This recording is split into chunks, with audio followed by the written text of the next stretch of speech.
On today's episode of the Locked On Texans podcast, this roster is starting to shape up. Cam Robinson returns back to practice. Ariante Ursary is still this team's starting left tackle. While that should be encouraged, the best of the best is out on the field.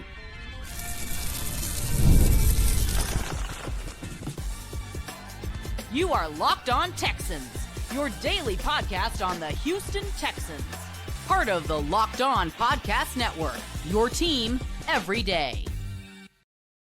Battle Red Nation, from H-Town to your town. Today's episode and every episode of the Locked On Texans podcast is for Texan fans all around. I'm your Texans football analyst and credential media member, John Hickman. Today's episode, we'll be diving into the updates from practice and a little bit of the expectation of what we should see to close out the week and heading into the 2025 regular season.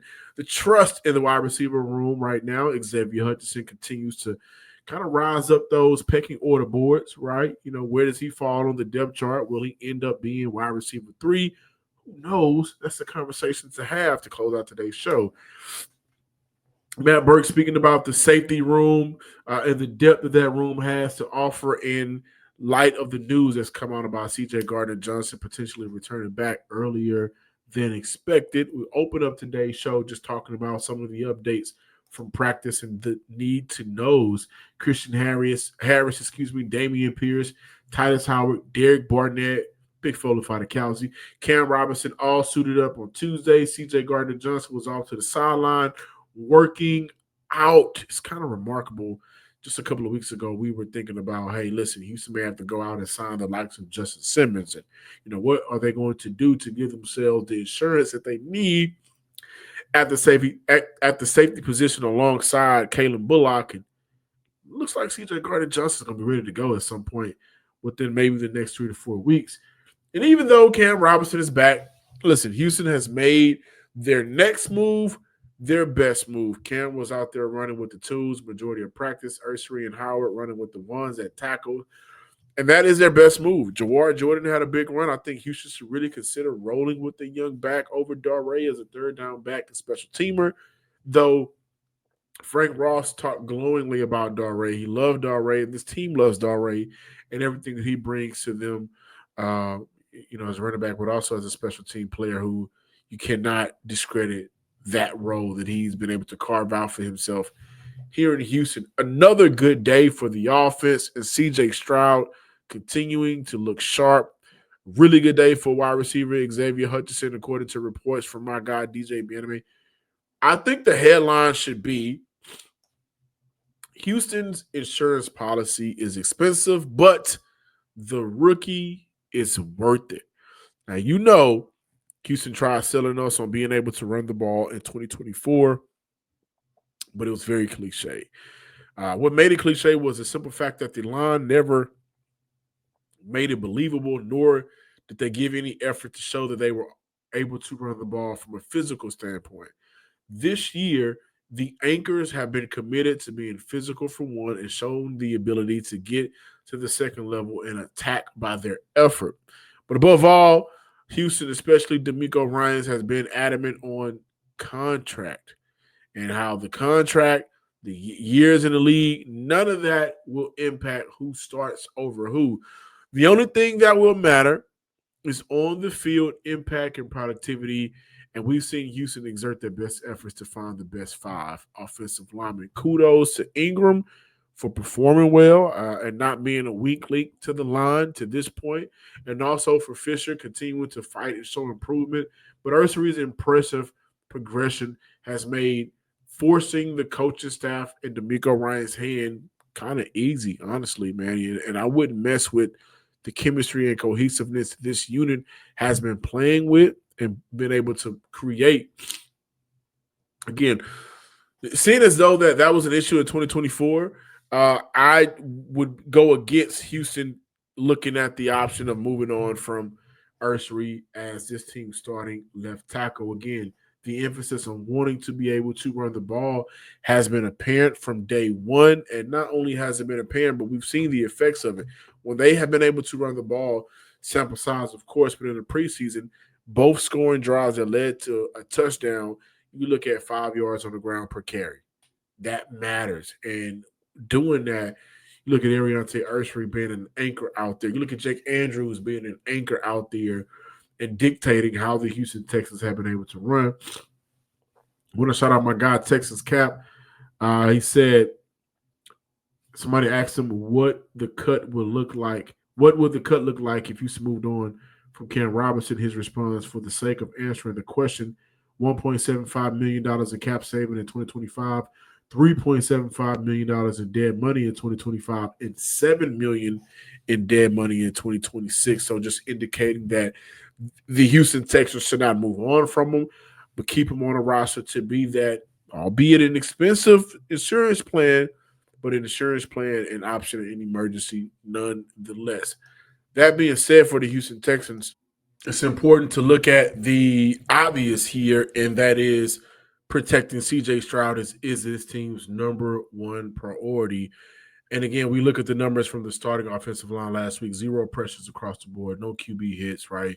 Albeit going up against a Carolina Panthers defensive line that isn't the greatest, right? Maybe you can rank that unit towards the bottom half of the NFL, and I understand it. However, that gives Nick Caley, who said that he will be coaching and calling plays from the field, from the sideline this season.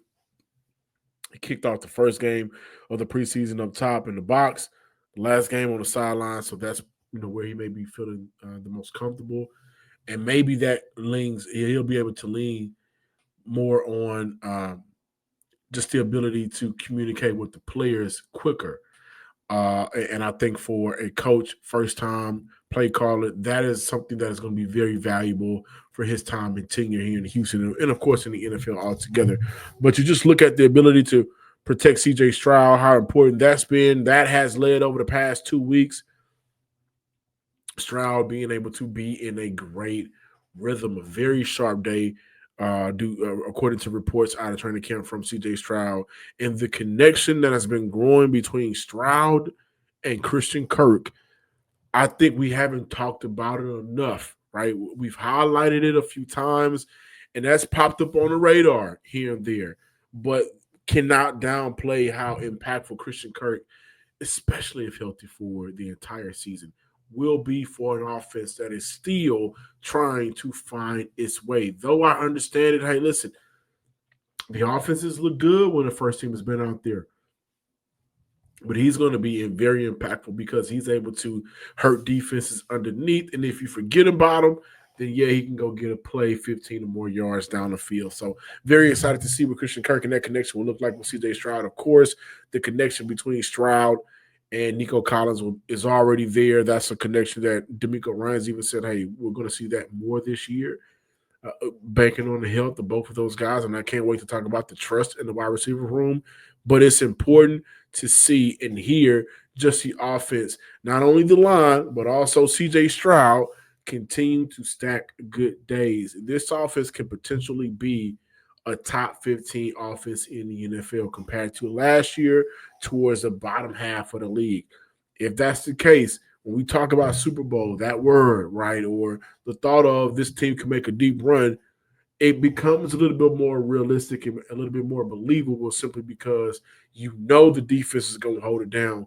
Oh, now I'm operating with an offense that's efficient in the red zone and can sustain drives and can keep the defense off the field to allow them to take breaks and rest. Oh, that's going to be different and dangerous. Now, on the defensive side of the ball, though, we are all excited and hype for the defense. Depth matters, of course. Let's talk about how Matt Burke really feels about, in the absence of CJ Gardner-Johnson, the guys that have done a very good job of stepping up. We got more Locked On Texans talk on the other side of the break. This episode is presented by Yahoo Fantasy. It's the best time of the year. NFL kickoff, it's almost here. That means fantasy football season is back in full swing. And this year, Yahoo Fantasy is turning things up with a fantasy football experience like never before. The Locked On Texans Fantasy League is taking place this Sunday. It's going to be fun. We're going to be able to meet some guys in person, some people, everybody that's playing, and then we're doing a virtual. We've got 2 leagues running this year, hosted on the Yahoo Fantasy app and platform. And to celebrate 28 years of fantasy football greatness, Yahoo Fantasy is dropping 28 big new features over 28 days throughout August. To kick it off, they dropped the Yahoo Fantasy Guillotine Leagues, a killer new way to play fantasy football on Yahoo, where the lowest scoring team gets eliminated each week until there's one team left standing. With the season around the corner, now is the time to get your league together and give this new mode a try. Or if you're more into the classics, you can still play in head-to-head private leagues or join a public league. Stay tuned for more killer announcements and start playing Yahoo Fantasy Football now at yahoofantasy.com.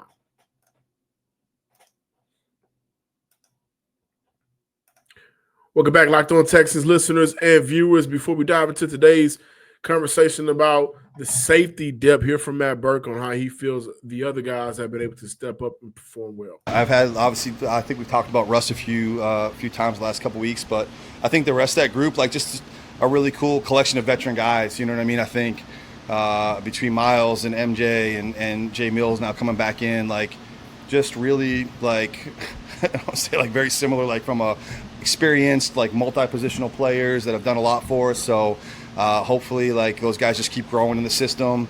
They each have sort of like different length of experience with us, but again, guys that are in the right spot and can communicate and make the checks properly and do the things we're asking them to do, like, those guys are invaluable. So that's a really cool group of veteran safeties that have stepped up to get some playing time for us. I really have enjoyed watching MJ Stewart step into this role, and not only step into this role, but look like a valuable NFL starter. MJ Stewart had some good moments for Houston last year, no doubt about it. Looking at his performance so far in the preseason, he's been out there for 34 pass coverage snaps. During that time, he has a pass coverage grade of 58.9 per PFF. Take that as how you want to. 2 targets, 1 allowed, 3 catches.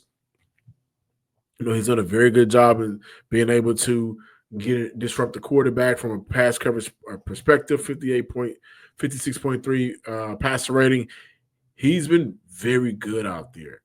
And he's been reliable out there, which I think is, just as important. Some of these players you can trust in spurts, but the reliability may shrink the longer they're out on the field. For MJ Stewart, that hasn't been the case. Hearing about the other guys, which I can't dive into, especially Jalen Mills, who I think could end up being a steal for Houston in a role. With CJGJ out, this is the moment for Kalen Bullock, who we have seen blossom and grow as a safety since the start of training camp, right? Turnover after turnover, right? And not only that, I think he's done a better job in his snaps on the field at practice of eliminating and limiting some of the bigger plays. And so to see the growth of a true ball hawk playmaker, they call him Hawk. They call him Hawk. He's a guy that's been making plays since his rookie year. Was it 5 interceptions last year? Do I see him get into that number this year? Possibly. But it's also the other things that I thought that he needed to work on. Angles coming downhill to make tackles. I think that matters, right?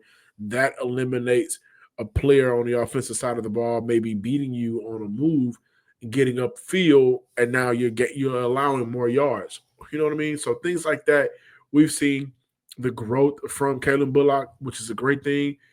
But I want to turn my attention over to Jalen Mills, right? Jalen Mills has not been like a favorite in the NFL. However, you look at his past 2 seasons in the NFL, 2023 with New England, again, another former Patriot here in Houston, 2024 with the New York Jets. You look at 2023, 25 total solo tackles, 1 interception, a passer rating of 69.3. That was 38 out of 171 qualifying DBs, 2 PBUs, 11 receptions allowed, 9 stops, 10 missed tackles. He did all of that in 457 snaps, 202 run defense snaps, 250 in coverage, 5 pass rushing coverage. But then in 2024, where he played in less games than he did in 2023, he had 11 solo tackles, 0 interceptions with the New York Jets, but a 41.9 passer rating allowed, 46 out of 147 DBs allowed, 2 PBUs again, Only 3 receptions allowed. That was 91st out of 147. 6 stops as well. This was a player that I thought did a very good job in just being a solid piece to a defense that already had young pieces around him. Right, dating back to 2023, you look at the pieces in New England. He's a vet on that squad. 2024, they have a lot of young pieces on that New York Jets defense.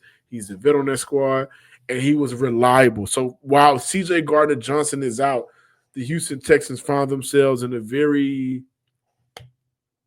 unique situation. Number one, they tried Jalen Petrie back deep at safety on practice Tuesday. They brought in Kamari Lassiter and lined him up on the inside with Jalen Smith out on the field.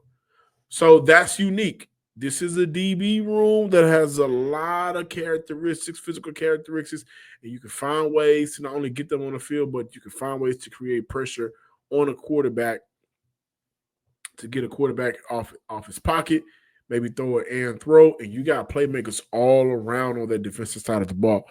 Not to forget the guys that you have rushing the quarterback. That's important. But also when I look at that DB room and when I look at the defense all together with CJ Gardner-Johnson being out, the talks of how this team will be one of the better defenses in the NFL without that type of player on the field, now you have to find ways to still be in that conversation. When you got it up front, you got it in the middle, you got it out on the edge at the 2 cornerback positions, the safety position. Was that a concern for a lot of people? May not be as much as a concern as it was, seeing as though CJ Gardner-Johnson is projected to be back sooner than later. But Miles Bryant and Jalen Mills brings you reliability and trust. And again, like I mentioned the other day, this coaching staff understands like the uniqueness of this defense is so deep that even when a player is not on the field, the next man up can be trusted to do certain things that won't take away from the aggressiveness of the defense, which I think is very important. On the opposite side of the ball, this defense has been sharpening the offense. Iron sharpen iron has been a mantra here in Houston since the arrival of D'Amico Ryans. But the trust in the wide receiver room, I think, is just as important.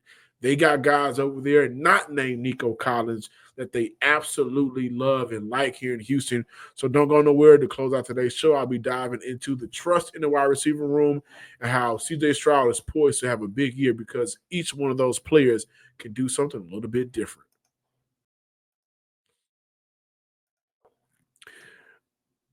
But first, Texan fans, game time is your friend. Why is game time your friend?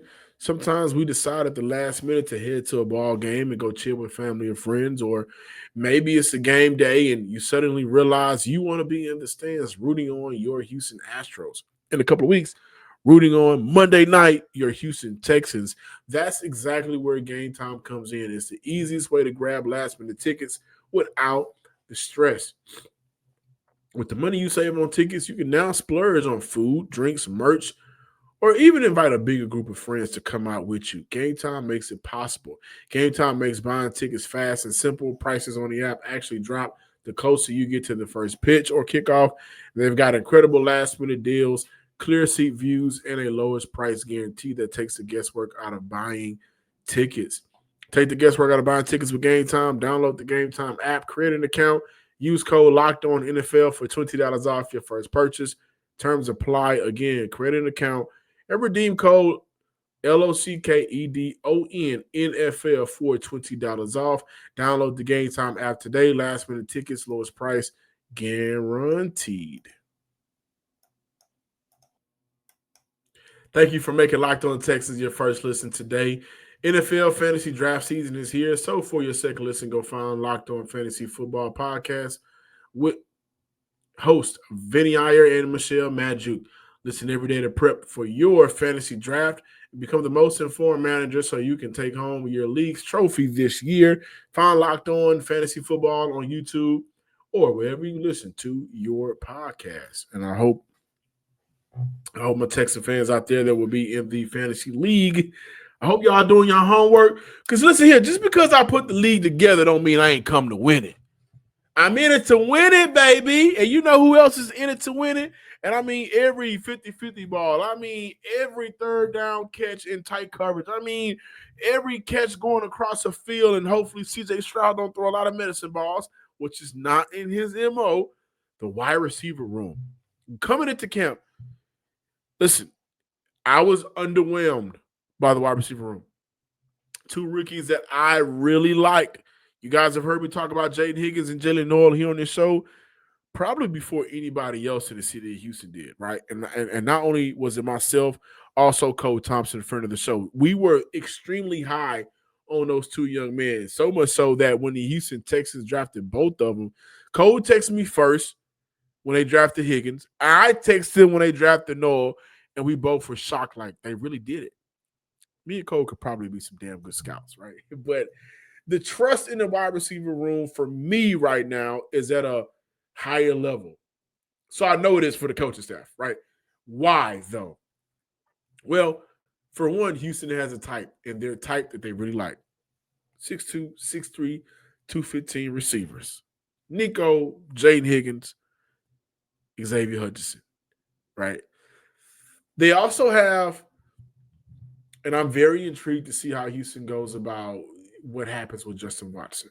Because I really believe that they should probably go with 6 to look at maybe leaving room for a running back addition or not. But that's just me, depending on how everything plays out for him. I don't even want to do a 53-man roster, a mock 53-man roster yet, because I am eager to see how everything plays out after the third preseason game. But nonetheless, we know that Noel is going to be an explosive playmaker. He can get the ball in his hands and turn up field faster than anybody on the team. That's what a 4.39 speed can get you. And not only that, he secures onto the ball as a runner. He's extremely tough. He got some muscle on him. He's not scared to get hit. Then you also look at the mismatches that Jaden Higgins is going to cause, simply because you guys had a perfect opportunity to see why I was so big on him coming out of college. At his height, at his size, being able to do some of the things he's able to do without the stiffness in his hips, which I think is important, gives Houston the flexibility to have essentially two types of Nikos on the field. Not year 4 or 5 Nico, maybe year 2 Nico. That's very dangerous. And Xavier Hutchinson. Guys, I was wrong. CJ Stroud talked about Xavier Hutchinson last week and spoke about him in a way that I don't think we've heard him speak about Xavier Hutchinson before. He highlighted that, hey, Hutch is stand upright. He's not falling down anymore. But Hutch has grown. He had a great Tuesday practice. He continues to stack days. And what I like about Hutch is how he's being used. When you see the 6'4", the 6'3", 6'2" type of receivers, the expectation is for that player to be a go-get-it down the field type of guy. And so the arrival of Nick Caley, and Nick Caley working with Ben McDaniels, wide receiver coach and passing game coordinator, like I think that they put an emphasis on eliminating asking guys to do things that they're not good at, that is not their strong suit. These guys in the NFL, they're probably pretty much good at everything.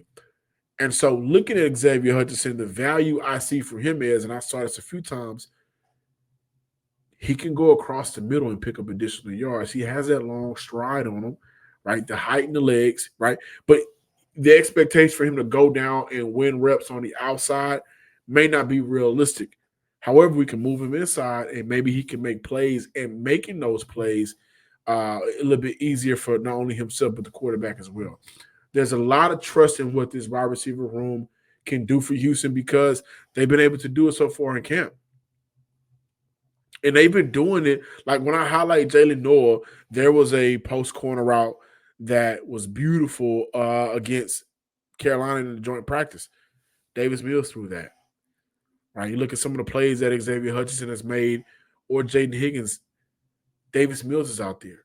So these players, Kendall Slovis, Graham Mertz, they're making plays without CJ Stroud out there on the field. And sometimes that could be difficult.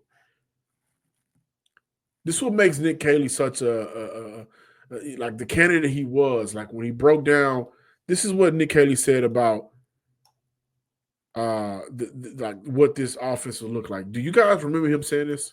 Well, it depends on the players we got, and that's not a cop-out. That's the reality of it. So it can evolve, be willing to change and do whatever we need to do that's necessary based on who we have and who we're playing.